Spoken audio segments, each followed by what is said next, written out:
according to the mythology of Osiris itself. But it's key to remember that these were brother and sister figures who were also had this relationship, and also that she took the initiative to rescue him from the underworld and release him.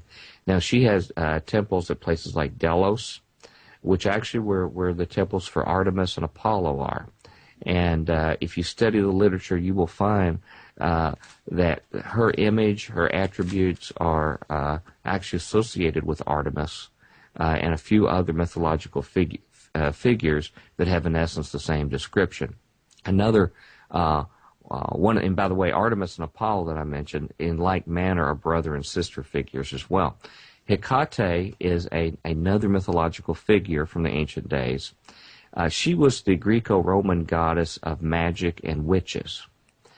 She also, the analysts of these ancient mythologies say, is really related in worship to Isis and to Artemis as well. But she was a clear-cut goddess that was associated with witchcraft, magic, and similar things we'll see here in just a moment. Now, as far as the sorcerers throughout history that use these techniques of theurgy, of invocation, evocation, probably the earliest ones we have are the shamans, which are known as medicine men or witch doctors, whatever you might call them, around the world, usually with indigenous people that go back as far as we have any kind of records, back millennia, where they would actually function on behalf of the local tribe or village, and they had these drugs and other kind of techniques by which they could somehow make communication with higher intelligences, what they called gods, to be able to receive information for medicine, for healings, for things like this for the tribe. And they're well known for that across whether you talk about Eskimos or Central America or other places. Amongst the Western, more modern world, one that really stands out is Dr. John Dee. Dr. John Dee was actually the magician and chief think tank in the court of Queen Elizabeth, in Elizabethan England. He was probably the smartest man in the world. It has been said he had the largest library in the entire world at the time. And he also considered himself a Christian, and that's a very curious matter. But at the same time, he had such a thirst and zeal for knowledge, and he wanted so much to know what about nature, about how the world worked, about other facts, that he took the activity to contact angelic spirits to be able to obtain more knowledge. And he used a technique called scrying, or basically using a crystal ball. And he had another gentleman who actually assisted him, Edward Kelly, I believe is his name, who actually assisted him in making these views of the crystal ball and then making contacts with angels. And the recordings recorded all sorts of information about nature, about science, and there's even indication possibly the New World was communicated through this activity. And while Dr. Dee considered himself a Christian, these beings over time began to say things that were not supportive of a Christian worldview, like you should not pray to Jesus, you should not worship him, and things like this. It terrified his cohort so much that he quit and actually left. He was really a broken man from this contact.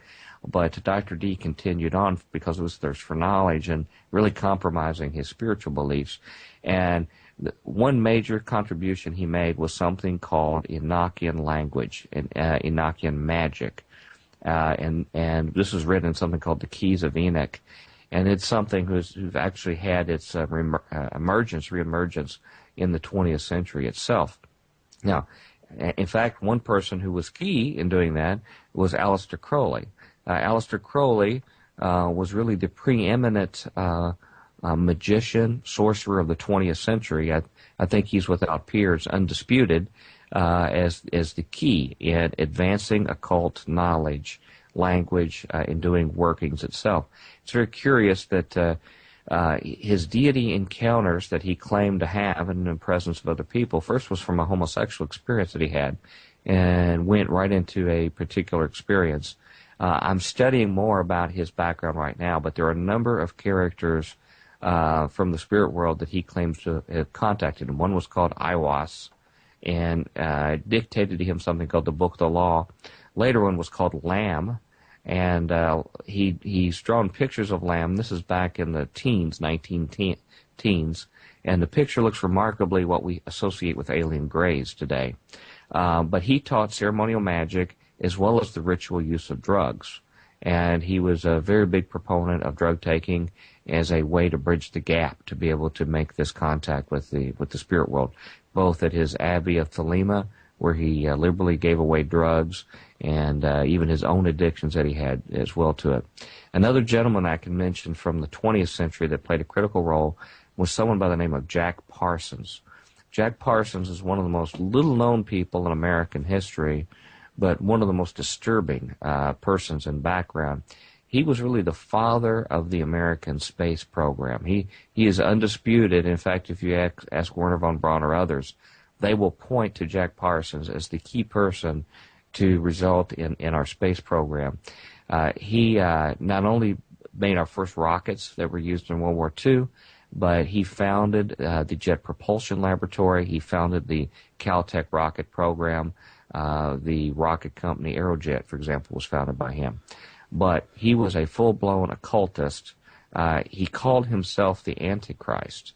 And when they would perform rocket tests, either for academia or for the federal government, he would invoke ceremonies of the god Pan whenever he would do his experiments and tests.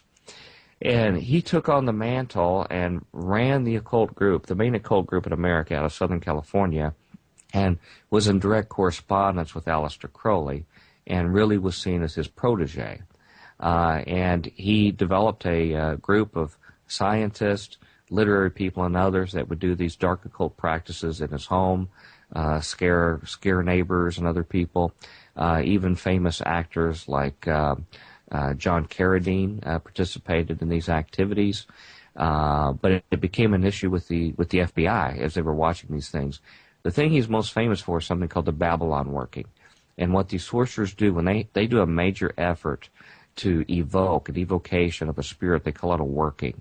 And in the Babylon working, he wanted to produce the great whore Babylon that would be, materialize and make itself manifest in this world. And so it could be a consort for the Antichrist in this world. And this activity was done in January 1946 with none other than his assistant L. Ron Hubbard, who was later known to found the Scientology religion. But they worked together and did this effort, and according to their reports, they had another assistant, a woman named Marjorie Cameron, and they claim that they actually witnessed a manifestation of the spirit into the world through their activities itself. So this is just a sample of a few of the people who, in the modern era, have fulfilled this role and well known. And I would like to just mention here, for lack of a better place, this is a little addendum here. I'm of the sneaking suspicion that the person today who probably best fits the mantle of Aleister Crowley, who passed away, ironically, in 1947, right in the middle of a period of time that was very interesting from a spiritual and biblical standpoint, a time with the Roswell sightings occurring at that time, the founding of the Dead Sea Scrolls, the refounding of the Book of Enoch, just before the founding of the nation of Israel.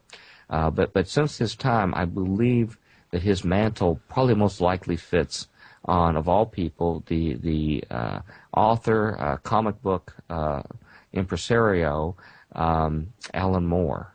Alan Moore was the author of a comic book series called Watchmen that is considered classical literature beyond the comic book phase. And sometime, Chris, if you'd like to have me back, I believe there's embedded within that an occult eschatology or an occult view symbolic of what they see the end times are going to be. He also conducted V for Vendetta, was another series he did as well. And he had a cohort. He had his own predecessor called Steve Moore. And they together actively pursued the use of drugs and other sorcery by which to contact spirit entities according to their own word. So I think this tradition of sorcerers is still continuing today.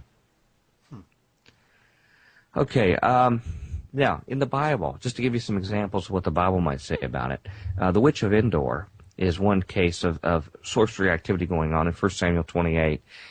Saul had done a number of things at this time in history that were counter to God's will. He was in great jeopardy. In fact, he had really lost God's blessing because of not doing what God had described him to do. At the same time, he had lost his main associate, the priest Samuel, who was really his main advisor from God, and he felt totally helpless. He was in desperate distress, and had to seek out someone who could attempt to contact a dead Samuel to get advice about an upcoming battle. He had already chased the sorcerers out of Israel, as he was instructed to do, so they had to go find another one just outside the area at Endor to use. And so when they used her services, she says at the process when this was ongoing, she saw God's